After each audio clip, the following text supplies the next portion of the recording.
আসসালামু আলাইকুম ওয়া রাহমাতুল্লাহ।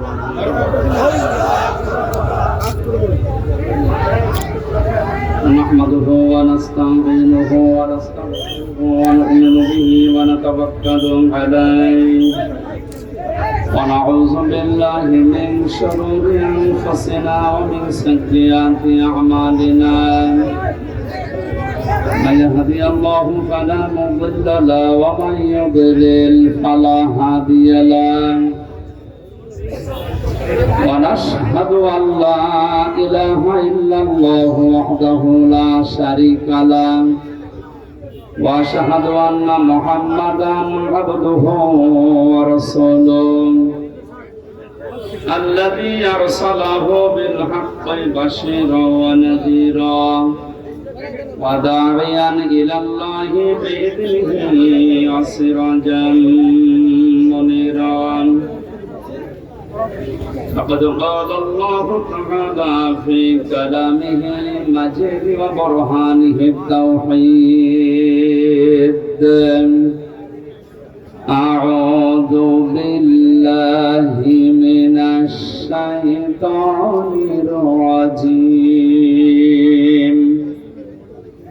بسم الله الرحمن الرحيم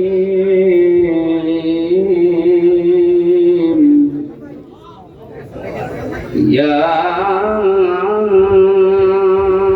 أيها الذين آمنوا اتقوا الله وكونوا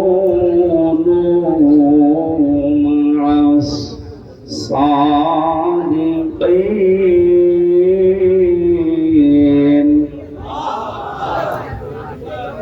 اتقوا الله وكونوا مع الصادقين صدقت يا ربنا اللهم صل على سيدنا مولانا محمد وعلى آل سيدنا مولانا الحمد لله এত কথা বলতে কথা বলতে পারেন আমি সময় কম দিচ্ছি না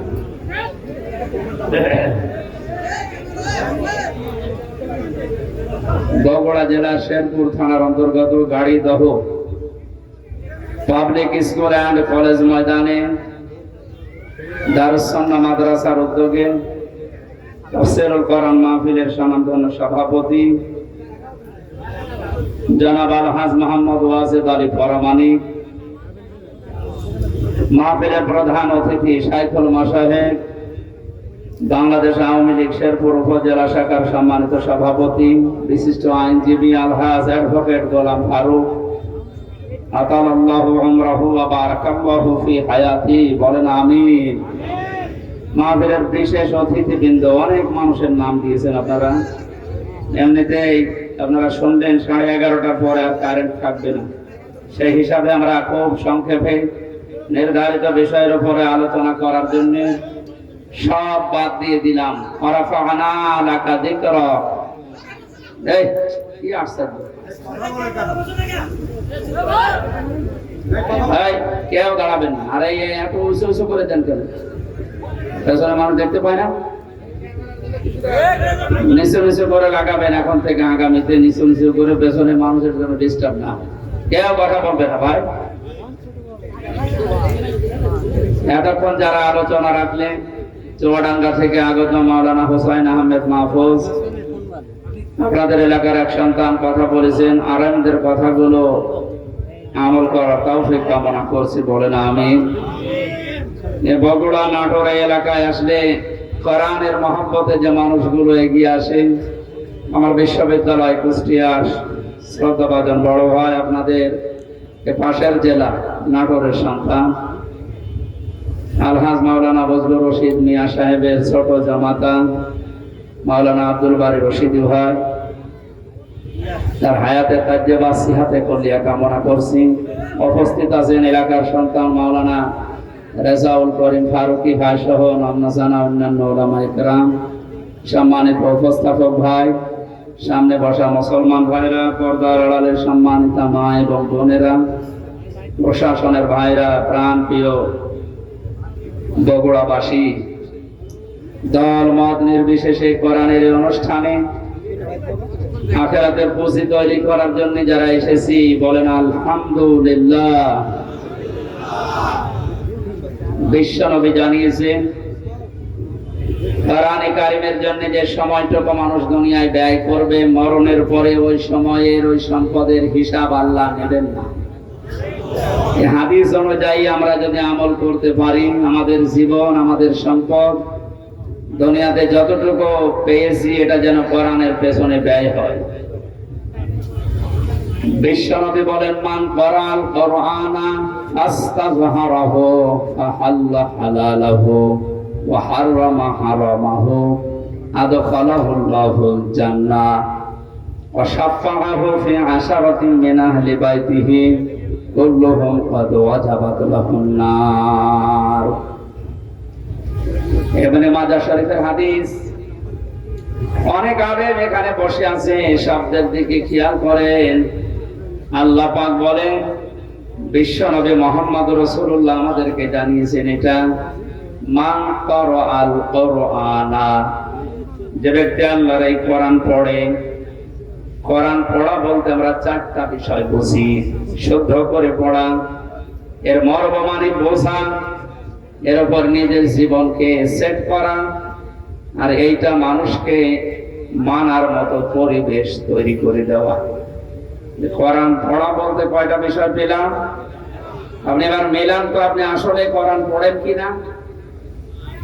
মাহফিলের সভাপতি, প্রধান অতিথি সহ যারা এসেছি যদি জিজ্ঞাসা করেন কোরআন পড়েন, এক বাক্যে আমরা বলবো হ্যাঁ আমরা কোরআন পড়ি। পারা শব্দটার ব্যাখ্যা নবীজি বলেন পড়া কোরআনে তিনটা শব্দ আল্লাহ দিয়েছেন কোরআন পড়ো এ ব্যাপারে। কয়টা? এটা ক্লাস চলছে এখন, জবাব দেবেন ছাত্রের মতো। এটা স্কুল এমন কলেজ না। এখানে যারা আছেন অন্তত শিক্ষিত মানুষগুলো ছাত্রের মতো জবাব দেবেন। কারা, রাতালা, তালাওয়া, তিনটা শব্দ আছে কোরআন পড়ার ব্যাপারে। তিনটার ব্যাখ্যা হচ্ছে কেউ যদি কোনো বিষয় পড়তে চায় সেজন্য শুদ্ধ করে পড়ে। কি করে? অশুদ্ধ পড়লে অর্থ পাল্টিয়ে যাবে। এখানে অনেক মানুষ এমন বসে আছে নামাজে দাঁড়ালে পড়ে ইযা জাআ নাসরুল্লাহি ওয়াল ফাত। হয়েছে? হয়।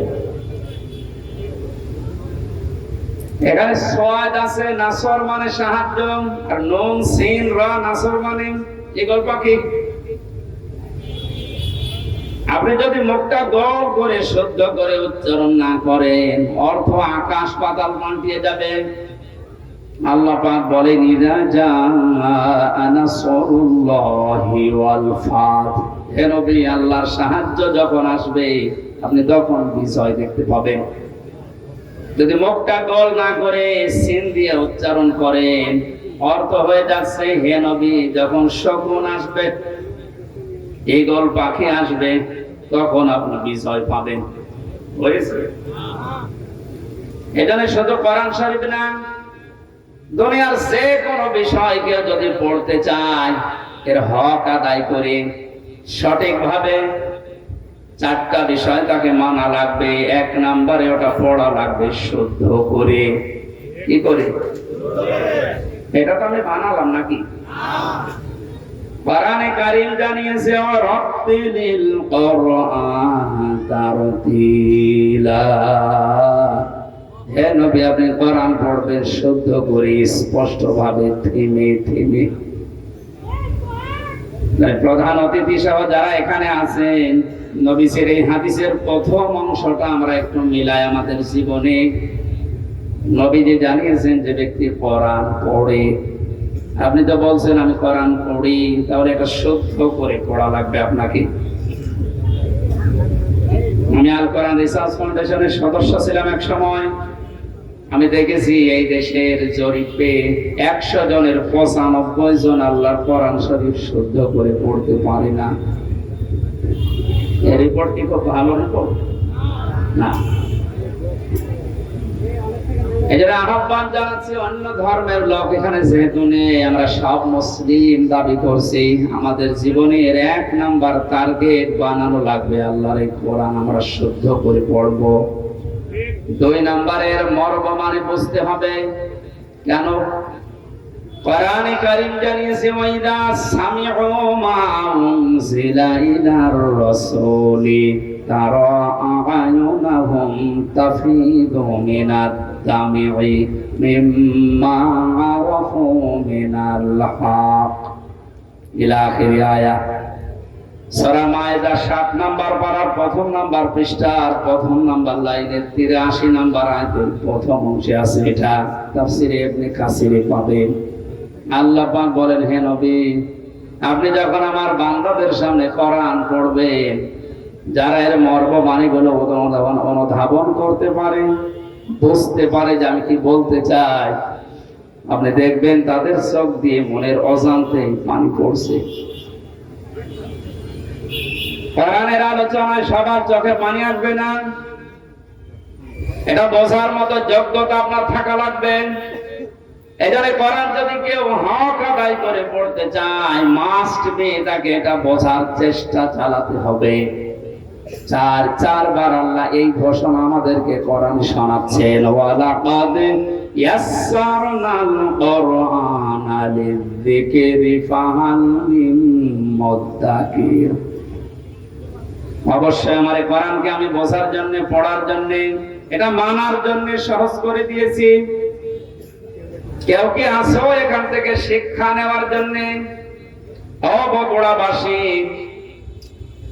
আমরা আজকে থেকে আল্লাহর এই আফসোস আর থাকতে দেব না। যতদিন জীবন আছে কোরআন বুঝে মরার চেষ্টা করব ইনশাআল্লাহ। 3 নম্বরে শুধু না, এটা আমাদের বোঝার চেষ্টা চালাতে হবে। আমার কাছে কিচ্ছু দেবেন না আর এখানে কথা বলবেন। হ্যাঁ, আবার কারে চা দিচ্ছেন? পেছনে যে কয়জন আছে দিয়ে শেষ করি। একটা ক্লাস চলছে, চা খাও, সবাইকে চা দিবেন। বলে কিন্তু বোঝাতে পারবো না, এটাকে আমি আর কি মারছি। ক্লাস চলে বিশ্ববিদ্যালয়ে, আমরা দেখি 40 থেকে 45 মিনিট। আমরা 1 ঘন্টা ক্লাস যদি নেই, 1 ঘন্টা ক্লাস নিলে কমপক্ষে 20 ঘন্টা পড়া লাগে। এটাতে আর কি মারা ক্লাস চলছে নাকি? এক ছাত্র এসে স্যারের কাছে বলছে, স্যার ছুটি দেন নাই আমি গেলাম। ছুটি দেন নাই আমি গেলাম মানে যাই, তোর রোল নাম্বার কত? 82।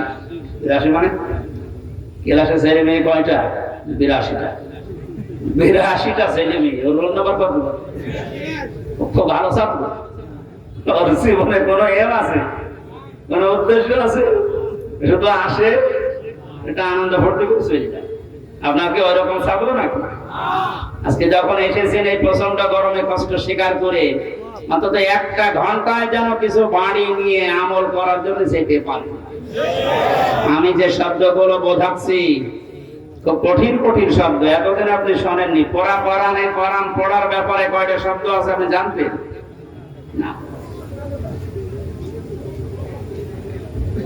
কোরআন যদি কেউ বলে আমি কোরআন পড়ি, তার শর্ত মানা লাগবে কয়টা? 1 নম্বরে শুদ্ধ করে, 2 নম্বরে বুঝতে হবে, 3 নম্বরে যে বুঝবে ওই বিষয়ের উপরে তার বাস্তব জীবনে আমল করা লাগবে। এটাই ঝামেলা। আমরা জানি না এখানে এমন কেউ নেই যে টাকা ছেড়ে রাখে। যারা টাকা আসে, সুদের এই টাকা নেওয়া হারাম, এ জানে নাকি? হিন্দু জানে, কথা বলা যায়। এটা জানার পরও আমাদের আমল আছে। বলে এই যে 1 বিঘা জমি দেয়, 1 লক্ষ টাকা নেয়, 8-10 বছর এটা চাষ করে খায়, যখন ফেরত দেয় তখন 1 লক্ষ টাকায় ফেরত দেওয়া লাগে। এই সিস্টেম আছে না দেশে? এই নাম কি? এগ্রিমেন্ট। না না, এটা জায়েজ জায়েজ আছে, খাই খালাসিটা যেটা আপনি 1 বিঘা জমি দেবেন, 10,000 টাকা নিয়ে নেবেন, ওই খেয়ে 1,000 টাকা ফেরত দেওয়া লাগবে। এই সিস্টেম আছে আছে কিন্তু তো এখন জানে যে হবে, এটার ভেতরে আমি নেই। আরাম বেশি নাকি? ছোট্ট একটা কথা কয়েক সেকেন্ডের ভেতরে বলছি। আমানা আরাদান যিকরি ফাইন্না লাহু মাঈশাতান দঙ্কা। কোরআনে কারীমের সূরা তাহার 124 নম্বর আয়াতের প্রথম অংশে আছে, আল্লাহ পাক বলেন, আমার নিয়ম নীতি বাদ দিয়ে, আমার কোরআনের বিধান বাদ দিয়ে যদি কেউ উপায় করে, টাকা পয়সা আসবে, চর্ম চোখে দেখবে, বহু কিছুর মালিক হচ্ছে, কিন্তু জীবনের এই আয় উন্নতিতে আমি কোনো বরকত রাখবো না। তাফসীরে কাবীরের ভেতরে দঙ্কার ব্যাখ্যা লিখেছে 7টা। এর আগে আছে না? দঙ্কার 1 নম্বর ব্যাখ্যা হচ্ছে, পৃথিবীতে আল্লাহর নিয়ম নীতি, আল্লাহর আইন বাদ দিয়ে কেউ যদি উপায় করে, ওই টাকা পয়সা, ওই অর্থ সম্পদের ভেতর থেকে আল্লাহ বরকত তুলে নেয়। 2 নম্বর, ওই মানুষগুলো যখন মারা যাবে, এই অবৈধ সম্পদের কারণে এই মানুষটা বেঈমান হয়ে মরবে। 3 নম্বরে, ওই মানুষকে আল্লাহ ওই অবৈধ সম্পদ দুনিয়াতে ভোগ করার সুযোগ দেবে না। এটা যে দেয় না, তার বাস্তব প্রমাণে দেশে নেই, নাম ধরা লাগবে। কত মানুষ আজ অবৈধ ভাবে উল্টা পাল্টা করে কামাই করে টাকা রাখার জায়গা নেই, ফ্রিজে রাখে, বালিশের ভেতরে রাখে। এটাও হচ্ছে না, বানাচ্ছে বেগম পাড়া। ভোগ করতে পারবেন না। যদি এগুলো ভোগ করে যেতে পারেন, তাহলে কোরআন মিথ্যা হয়ে যাবে। আর আপনার মতো নাফরমানের জন্য আল্লাহ কোরআন শরীফ মিথ্যা করবে। যেন দুনিয়াতে আপনাকে ওই টাকা, ওই সম্পদ ভোগ করার সুযোগ দেবে না, এর আগে আপনি পটল তুলবেন। 4 নাম্বারটা একটু ঝামেলা, এটা বাদ যাক। যারা আল্লাহর নিয়ম নীতি বাদ দিয়ে উপায় করেন সুদ, ঘুষ, মানুষের উপরে জুলুম করে, ফাঁকি দিয়ে, অন্যায় ভাবে যেভাবে উপায় করছেন, আপনার মরণে দৃষ্টান্ত সৃষ্টি হবে দুনিয়ায়। পৃথিবী সাক্ষী হয়ে থাকবে আপনার মরণে। এটাও বেশি বলে ফেলবেন নাকি? অনেকে মনে করছেন আমি সব বানালাম একটা করে, না? যেগুলো বলছে সব আমি পড়ে এসেছি। অবৈধ ইনকামের মানুষকে আল্লাহ দৃষ্টান্ত করে রাখে দুনিয়াতে, তার মরণকে ইতিহাস বানিয়ে রাখে। আপনি এমনি টের পেয়েছেন, আমি জানি। এই জন্য আমরা সাবধান হব। জানি সবাই এটা হারাম, কোরআন থেকে হাদিস থেকে পড়েছি, জানার পরও যে লোকটা মানে না, ওর কোরআন পড়া হয়নি। 4 নাম্বারটা, এটা সবচেয়ে বড় ঝামেলা এবং কঠিন। নবীজি বলেন, কেউ যদি কোরআন পড়ে, এই কথা বলে, সে শুদ্ধ করে পড়বে, সে ওইটা বোঝার চেষ্টা চালাবে, নিজে মানবে, এবং এটা মানুষ যেন মানতে পারে সেই ব্যবস্থা করে দেবে। এটা ঝামেলা না? এটা যদি আজকেও করতে চায়, সে সবচেয়ে বড় বিপদে আছে বাংলাদেশে। আমি কোরআন পড়ি, আমি শুদ্ধ করেই পড়ি, আমি বুঝি, এবং আমি যতটুকু বুঝি অতটুকু মানার চেষ্টা চালাচ্ছি, অসুবিধা নেই। 4 নাম্বারটা, আমি যতটুকু মানি এটা মানুষ যেন মানতে পারে, ওই ব্যবস্থা আমি করে দিতে চাই। এটা কোরআন পড়ার 4 নাম্বার শর্ত। একবার বলছেন, 4 নাম্বারটা কি সহজ না কঠিন? এটা করতে গেলে আজ পদে পদে বিপদ। তাহলে 4টা শর্ত যারা মানে না, ওদের কোরআন পড়া হচ্ছে না। জন্মের পর থেকে এটা শুনেছি, কেউ যদি কোরআনের একটা হরফ পড়ে, তার নেকি হয় কয়টা? 5টা। আপনার পড়া তো আবার পড়ার মতো হওয়া লাগবে। আপনি যদি আমার ছোট মেয়ের মতো পড়েন, ওর বয়স 4 বছর, অল্প পড়ে, এক লাইন পড়তে গেলে 1 লাইনে যদি 10টা শব্দ থাকে, 9টা ভুল করে, ওর পড়া হচ্ছে না। আপনার পড়াও তো এরকম হয়ে যাচ্ছে। নবীজির হাদিসের প্রথম শব্দ ছিল যে ব্যক্তি কোরআন পড়ে, তার মানে চারটা শর্ত যারা দুনিয়ায় মানতে পারে ওদের পড়া হয়, আর ওদের প্রতিটি অক্ষরে 10টা করে নেকি হয়। দ্বিতীয় শব্দ ছিল ফাস্তাযহারাহু, কোরআন পড়ে শেষ করে দেয় না, যে ব্যক্তি কোরআনকে ইজহার করার চেষ্টা চালায়। যারা আরবি গ্রামার বোঝে, ফাস্তাযহারাহু এই শব্দের ব্যাখ্যা আমি যত পেয়েছি, আধুনিক ব্যাখ্যা হচ্ছে প্রকাশ করা, ইজহার করা, দাঁড় করানো, স্পষ্ট করা, কায়েম করা, বিজয় করা। কোরআন যারা পড়বে ওই চারটা হক অনুযায়ী এবং কোরআনকে বিজয়ী করার জন্য যারা চেষ্টা চালাবে, এই সংখ্যা বাংলাদেশে কম না বেশি? একটা জরিপ পেয়েছিলাম, এই দেশের 100 জনের 15 জন মানুষ শুধু মন থেকে চায় যে কোরআনে কারিমে বেশি ফাস্তাযহারাহু এটা বিজয়ী হোক, আর বাকি 100 জনের 85 জন শুধু টানা আনায় আছে। দ্বিতীয় পয়েন্টটা হচ্ছে না। 3 নম্বরে কি ছিল? ফাহাল্লা হালালাহু ওয়া হারামা হারামাহু, যে ব্যক্তি কোরআনকে ইজহার করতে পারে এই ব্যক্তি হালালকে হালাল মানবে, হারামকে হারাম করে ছেড়ে দেবে। আদখালাহুল্লাহুল জান্নাহ, নবীজি বলেন আল্লাহ তাকে জান্নাতে দিয়ে দিয়েছে। না জান্নাতে দেবে? হ্যাঁ, দিয়ে দিয়েছে। শব্দটার দিকে আমি খেয়াল করে চিন্তা ভাবনা করেছিলাম, নবীজি অতীতের শব্দ বললেন কেন? এটা পাস্ট, এটা মাজি। আদখালা ইউদখিলু, নবীজি মুজারে দিতে পারতেন, মাজি দিলেন, অতীতের পাস্ট দিয়েছেন কেন? তার মানে কোন পরিবার, সমাজ এবং রাষ্ট্রে যদি কোরআন বিজয় থাকে, ওখানে হালালকে হালাল মানা আর হারামকে হারাম জেনে ছেড়ে দেয় সহজ। যেই সমাজে, যেই দেশে কোরআন বিজয় নেই, ওখানে হালালকে হালাল জানার পর আপনি মানতে পারবেন না। এক কথা বলছেন, হারামকে হারাম জানার পর আপনি ছেড়ে দিতে পারবেন না। নাকি জায়গাগুলো দেশে নেই?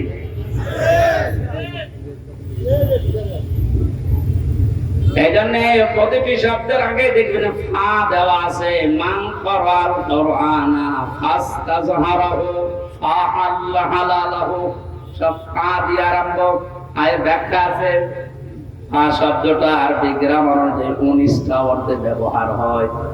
এখানে যে ফা দিয়ে নবী যে বাক্যগুলো আরম্ভ করছেন, প্রতিটির পেছনে লুকিয়ে আছে আগেরটা যদি মানতে পারো পরের ফল দেখতে পাবে। আপনি কোরআন পড়ছেন কি করে আপনি নিজে এবার টের পান? 4টা শর্ত মিলছে না।